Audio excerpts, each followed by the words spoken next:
Non. Je suis Koulibaly Zoumana, résident à Meyagi. Voilà, il faut dire que le Covid-19 a eu un impact vraiment négatif ici.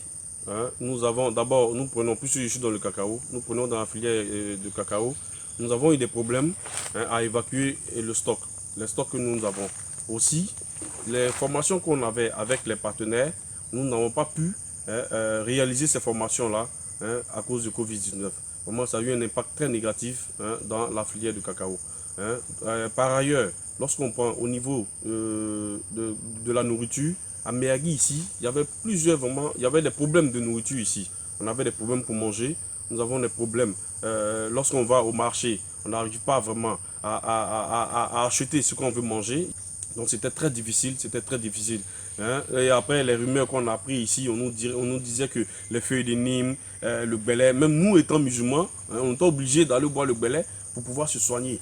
Voilà, parce que ce sont des rumeurs. Donc après aussi, les feuilles de Nîmes, il y a même plus le Nîmes qui existe. Et vraiment, cette plantation a pris, c'est comme dans ce table-là, a pris vraiment un coup. Il y a des rouilles vraiment sur les feuilles, sur les arbres de Nîmes aujourd'hui. Voilà, mais avec la sensibilisation, avec l'appui du gouvernement, avec la sensibilisation, on a pu vraiment savoir que cette maladie est réelle et il faut simplement respecter les mesures barrières. Et c'est là qu'aujourd'hui nous sommes là. Donc j'exhorte tout le monde à respecter les mesures barrières. Beaucoup de personnes ne croyaient pas vraiment en cette maladie. Mais il faut dire que la maladie est bien, bel et bien réelle.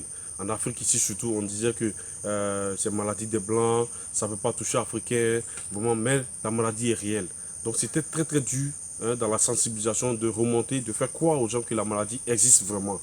Hein. La maladie existe vraiment. Et lorsqu'on voit à la télé la RTI qui nous montre des cas, aujourd'hui nous sommes près de 20 000 cas et des décès.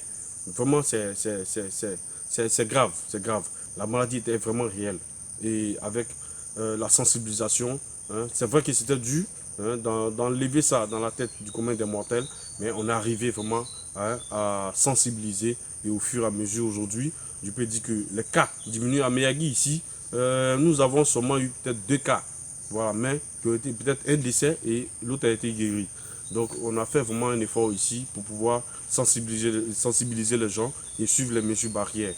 Donc comme je l'ai dit, nous allons prier Dieu pour éradiquer définitivement cette maladie qui ronge vraiment l'humanité. Voilà, avec l'instauration du coup-feu, nous avons vraiment les tenanciers des maquis et bois de nuit, vraiment tout était fermé. Et ils avaient du mal vraiment à vendre, à commercialiser leurs produits. Hein. Du coup, tous les opérateurs économiques se retrouvaient vraiment et étaient plongés vraiment en train de partir dans vraiment une pauvreté. Hein. Donc tout était vraiment dur, tout était dur financièrement. On n'arrivait pas à manger, on n'arrivait pas à évacuer, les commerçants n'arrivaient pas à évacuer leurs produits, à vendre leurs produits. Vraiment c'était dur, c'était dur.